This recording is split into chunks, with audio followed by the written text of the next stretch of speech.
Baru keluar dari penjara sekarang masuk penjara lagi. Hal itu dialami Kadek Suite, pria berusia 39 tahun dari Banjardinas Klodan, Desa Madenan, Kecamatan Tijekule. Ia kedapatan menebang kayu di kawasan hutan lindung.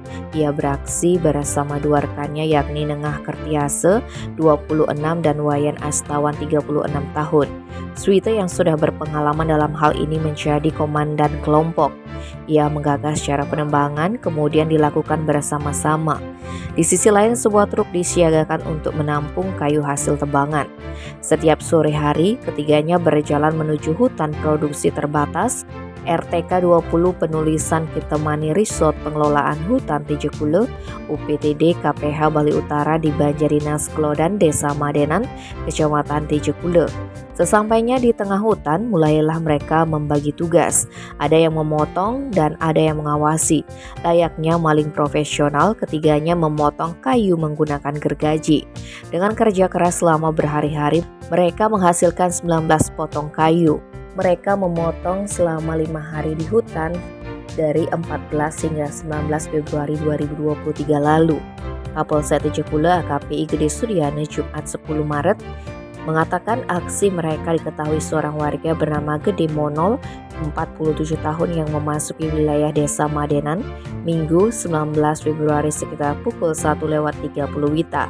Ia curiga dengan truk yang menuju hutan di dekat Pura Dalem. Ia berpikir truk itu akan mengambil kayu. Monol lantas membututi truk itu. Kemudian ia mengawasi dan memeriksanya. Benar saja dalam truk ada 19 potong kayu jenis sono keling. Melihat kondisi itu, saksi lantas melapor ke Polsek Tijekule. Polisi menginterogasi sopir truk, ternyata ia datang atas permintaan Kadek Suite, seorang residivis yang sebelumnya juga pernah melakukan penebangan liar di lokasi saat ini. Suite meminta sopir truk membawa kayu-kayu tersebut ke rumahnya.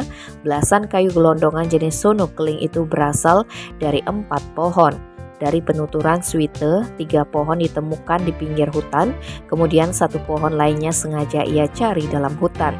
Ia mengaku 3 pohon itu dalam kondisi tumbang sehingga ia berpikir pohon tersebut dapat diambil.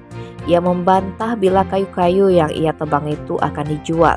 Ia mengklaim kayu itu akan disimpan di rumahnya dan dijual ketika ada yang memesan.